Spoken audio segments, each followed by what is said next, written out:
What is up, bros and broettes? I'm Inkslasher, and I just got back from LA where I was playing Black Ops 4 early, and I'm sure many of you have seen the gameplay on my channel, and I just wanted to say, first of all, thank you for all of the support on the recent videos. Thank you for hitting the like button. Thank you for leaving awesome comments, leaving feedback. Seriously, you guys are amazing. Thank you so much. But today, I thought I would give you guys a video talking about 20 new features that are in Call of Duty Black Ops 4. And the reason why I wanted to do this is, first of all, there is a lot of new things, well over 20 that are in the game, and I thought I could kind of fill you guys in on that. But the second reason is one of the biggest things I've been hearing about Black Ops 4 is that people are saying it looks exactly like Black Ops 3. People are calling it Black Ops 3.5, but that's kind of the furthest from the truth, and I get why people are saying it. Based off of the trailer that Treyarch put out, it really does look like Black Ops 3, but when you actually play the game, it feels very, very different. And I'm hoping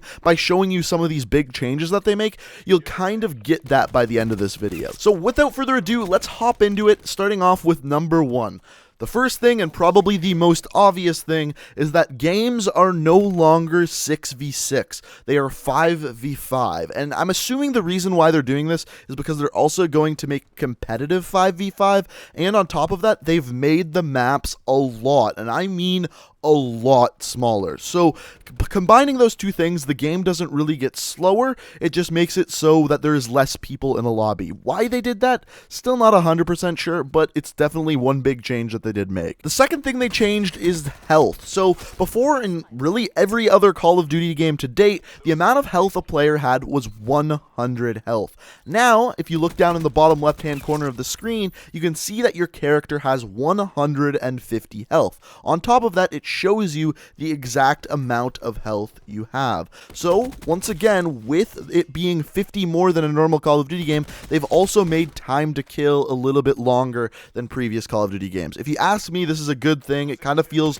a lot more like Black Ops 1 if you played that game, but once again, I actually kind of like this change, and I was pretty surprised about that one. On top of that, when you actually damage enemies, it actually pops up on your screen right in the middle telling you how much damage you actually did to them. If your teammate kills them, it still pops up and said, you've dealt 49 damage, you've dealt this much damage, and I think that's a really cool thing. It's just giving you more information to actually make you better at the game. And going off of that, thing number 3 is health regeneration. Out of anything on this list, this is the thing I was most skeptical about. Reason being, for every Call of Duty game pretty much that I can remember ever, health regeneration has just been a staple. Once you get shot, if you wait a little bit, your health will start regenning. But in Black Ops 4, you actually have to stab yourself with a needle or a stim pack, whatever you want to call it, and then you start regenerating health. It takes about 7 seconds in between each stim that you're able to use this. The thing I will say is a lot of players or people are saying that this is slowing down the game. If anything, this actually can speed it up because you actually heal faster than you normally would in a Call of Duty game. The only difference is you actually have to press a button to heal yourself. So it was a little weird. I was a little sketched out by it when I first heard it, but once I actually played it, it kind of made sense and actually felt pretty good. But let me know what you think down in the comments. And that goes for anything on this list. Let me know whether you liked the change, whether you hate the change. Let me know what you think down in the comments about any of these. The fourth thing is your L1 ability. So traditionally in Call of Duty, pressing L1 would be throw a tactical grenade, whether that be a stun, flashbang, smoke grenade. That would normally be your L1 button. However, now as we just talked about, your L1 button is for stimming, for stabbing yourself with that needle and giving yourself a little bit of health. However, there are also actually perks that go along with your L1 button. The two most commonly used ones that we saw was the first one was Stim Shot, and this one made it so you stabbed yourself faster and you actually healed faster, and the other one was Body Armor. And basically, when you originally spawn in for a life, you have 50 extra health. If you get shot for 50 damage, that is gone until you actually respawn again.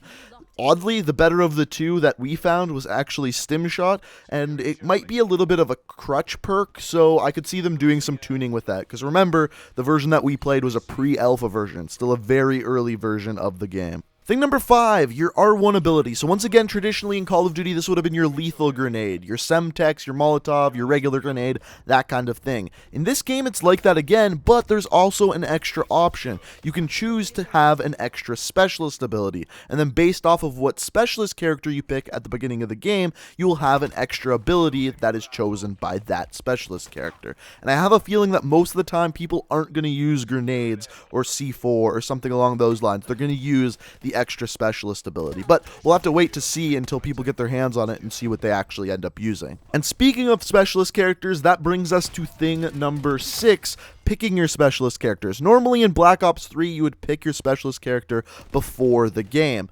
Now, what you're actually going to do is have a draft at the very beginning of the game. And when you do this draft, each member of your team has to pick a different specialist character. So for example, Seraph can only be used by one person on a team at a given time. And as you can probably see on screen here, at the event there was 8 different specialist characters, which of course I didn't have enough time to play as all 8, but as you're probably seeing here, this brings me to thing number 7, there is some new specialist characters. And out of those 8 characters we were able to play as, 4 of them were actually new. The first of which was Regen. Regen is kind of like Outrider from Black Ops 3.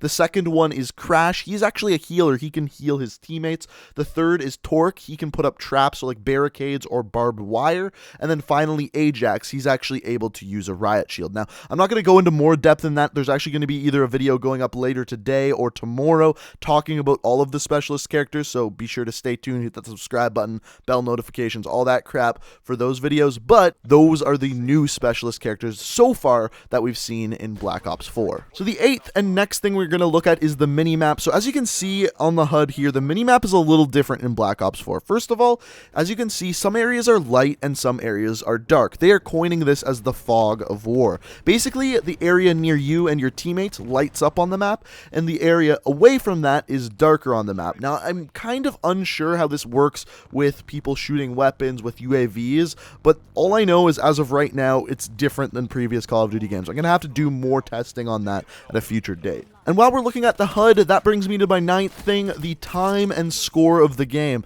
Simply, they moved locations of it. It used to be in the bottom left-hand corner. Now your health is in the bottom left-hand corner. So the timer and score of the game take place right underneath the mini-map on the left-hand side of the screen. This brings me to thing number 10, which is actually a new game mode. This new game mode is called Control. And basically what it is there's 2 different capture points on the map. One team's job is to go ahead and capture the points. The other team's job is to defend the points. Each team has a total of 25 lives. Once those lives are gone, the game is over, or if the timer runs out.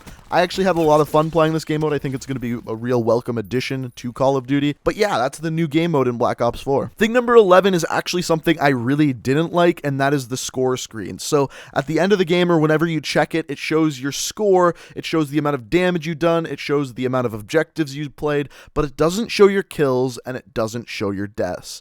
This is something I would like to see changed. I would like to keep it the way it is, but just add in kills, add in deaths, and I'm happy with it.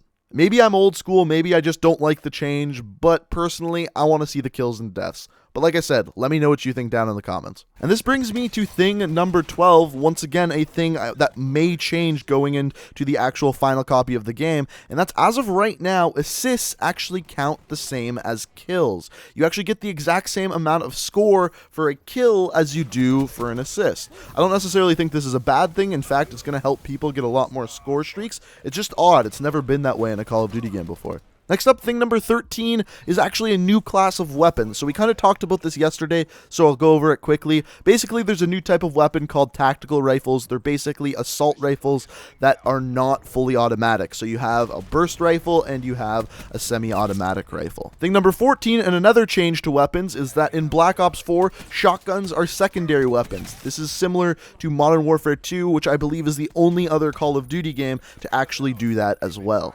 And that brings me to thing number 15. It's 2018 at this point, and as we now know, not all weapons are equal when it comes to attachments. What I mean by this is certain assault rifles are going to have certain attachments and others won't. For example, the ICR may have high caliber as an attachment, but the other assault rifles may not have high caliber. This is actually a pretty good thing. This is another way that they're going to be able to balance weapons. For example, if a weapon already has a ridiculously fast fire rate, they just make it so you can't use rapid fire as an attachment on that weapon, and then it kind of balances it out with other weapons. I think it's actually a really good idea. And that brings me to thing number 16. Once again, having to deal with weapon attachments is that there are new weapon attachments in Black Ops 4. One example of this is for the ICR, there's a grip 1 and a grip 2. The grip 1 makes it so there is less recoil while aiming down sights. Grip number 2 makes it so that there is less recoil the longer you aim down sights. So there's a little bit of a difference between the two. And once again, some of these attachments are only available on certain weapons, not classes of weapons. Number 17 is that there is actually new wildcards in this game. So as we know, wildcards are a certain part of Pick 10 which allows you to do various things with your class. The first example of a new one is one called Underkill. It's similar to Overkill, but instead of having 2 primary weapons, you can actually carry 2 secondary weapons. Other types of wildcards they added are called Gluttony, and basically what this does is allow you to make all your perks from an individual tier. So whether that be perks 1, 2, or 3, you can have all of your perks of that perk set. Thing number 18 is that they've made some changes to Domination. So the first thing that they changed in Domination is that you can partially capture flags. So say, for example, your teammate sat on a flag and captured 3/4 of it and then got killed. And then an enemy didn't go on and recapture it. Basically, it would stay at 3/4 captures until you come along and finish that last quarter. Another thing that they changed is, say, for example, you are capturing the B flag. And then you run off of it after capturing 1/4 of it. And then your teammate went on and captured the rest of it. You actually still get the points for capturing that flag, even though you weren't on it once it was finally captured. Number 19, play of the game. So once again, there is no final kill cam. It is play of the game, similar to World War II. But before the play of the game, there's actually a little cutscene that actually shows off the specialist character and the weapon of the person playing. So assuming that paint jobs are going to be in the game, this is going to be a little cool way of people actually being able to show off their specialist characters, and on top of that, their weapon, and maybe a paint job if they add that into the game. Finally, coming in at number 20, I believe I saved the best for last, and it's a new perk. And I'm not able to show you the menus. Unfortunately, I'm not allowed to do that, so I can't prove this to you, but I can show you the image of the perk here. And basically what this one does, it's called Team Link, and what it allows you to do is see friendly, not enemy, friendly teammates through walls. Why? I have no idea. You can already tell where your teammates are by looking at the mini-map.